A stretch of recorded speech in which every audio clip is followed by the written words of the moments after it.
लकड़हारा बना बादशाह। लकड़हारे ने इस बड़े और आलीशान मजमा का सबब पूछा तो मालूम हुआ कि कल इनका बादशाह फौत हो गया, आज यहाँ नए बादशाह का इंतखाब होगा। बरसों पहले की बात है कि एक शहजादे से दोस्ती हो गई। हुआ यूं कि शहजादा शिकार के लिए जंगल में गया कि अचानक सामने से शेर आ गया। इसकी धाड़ से घोड़ा बदक गया, जिस की वजह से शहजादा तवाज़ुन बरकरार न रख सका और गिर गया।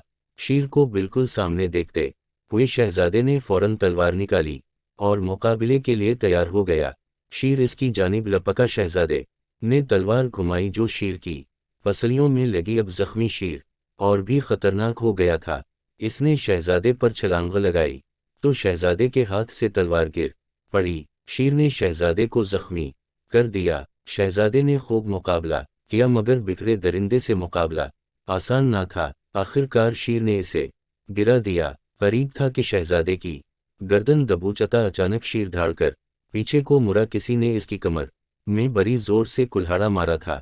शेर धाड़कर जंगल की तरफ भाग निकला। शहजादे ने देखा कि एक खूबसूरत नौजवान ने फौरन शहजादे को उठाया, एक महफूज जगह पर ले जा कर इसकी मिरहम पिटी की।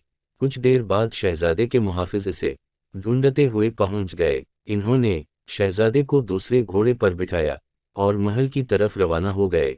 यूं लकड़हारे की शहजादे से दोस्ती हो गई और इसकी तीमारदारी के लिए महल आने लगा था। शहजादा इसे पसंद करने लगा था क्योंकि वो ज़हीन, अक्लमंद और बहादुर था, लेकिन बादशाह को इसकी दोस्ती एक आंखा न भाती थी।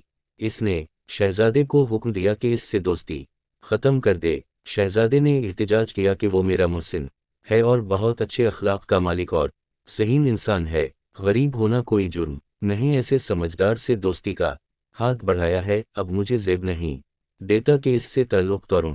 बादशाह ने हुक्म जारी किया कि इसे और इसके ख़ानदान को मुल्क बदर कर दिया जाए। यूं एक फ़ौजी दस्ता लकड़हारे को यार वो मददगार सरहद से बाहर छोड़ाया। कई दिनों की मुसाफत के बाद वो भूखा प्यासा एक बड़े शहर पहुंचा जहां खले मैदान में बड़े चबूतरे पर बड़ी बड़ी पगड़ियों वाले बहुत से सरदार, अमरा और ताजिर बैठे थे, जिनके सामने मेज़ पर पिंजरे में एक परिंदा था। लकड़हारे ने इस बड़े और आलीशान मजमा का सबब पूछा तो मालूम हुआ कि कल इन का बादशाह फौत हो गया, आज यहाँ नए बादशाह का इंतखाब होगा।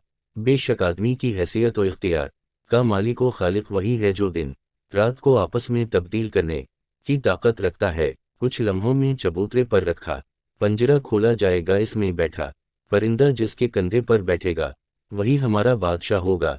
लकड़हारा अरसलान ये दिलचस्प मंजर देखने लगा।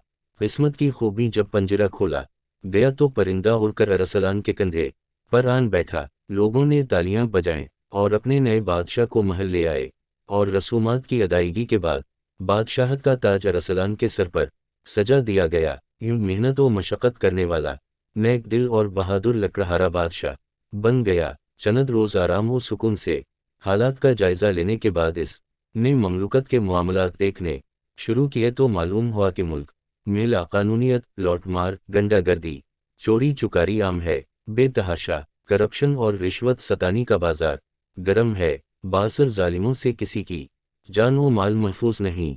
बादशाह के दरबार में रोज़ाना दरखास्तें देते हैं मगर राशि दारोगा बादशाह तक नहीं पहुंचने देता।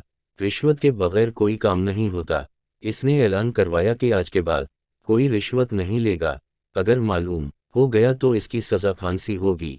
हर तरफ सुनाटा छा गया मगर लोग कब बाज आने वाले थे। इन्होंने रिश्वत लेनी न छोड़ी। जिस जिस का पता चलता इसे फांसी चढ़ा दिया जाता।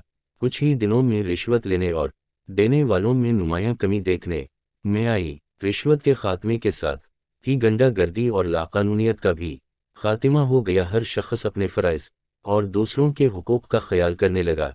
यूं मुल्क में उसला अहवाल की सूरत बनी और तमीर व तरक्की का नया दौर शुरू हो गया। रियासत की तमीर व तरक्की की शोहरत चारों तरफ फैली तो अरसलान को मुल्क बदर करने वाले बादशाह ने इससे मिलने की ख्वाहिश का इजहार किया। अरसलान ने अपना वली अहद लाने की शर्त रखी। बादशाह अपने वली अहद यानी शहजादे को ले कर बादशाह के दरबार में पहुंचा तो अपने दौसत को देखकर हैरान रह गया। इधर बादशाह भी इसे देखकर परेशान हो गया। अरसलान का हुस्न सलूक देख कर इसे शर्मिंदगी हो रही थी मगर अरसलान ने कहा कि बेशक आदमी की हैसियत और इख्तियार का मालिक व खालिक وہی ہے جو دن رات کو آپس میں تبدیل کرنے کی طاقت رکھتا ہے۔ مجھے آپ سے کوئی شکوہ نہیں، اگر مجھے ملک بدر نہ کرتے تو آج بھی لکڑیاں بیچ کر گزارا کر رہا ہوتا، لیکن اللہ تعالیٰ بہترین کارساز ہے۔ پیارے بچوں، آپ بھی محنت کا دامن ہاتھ سے نہ چھوڑیں، اس لیے آپ کو بھی محنت کرنی چاہیے تاکہ آپ بھی کامیاب زندگی بسر کر سکیں۔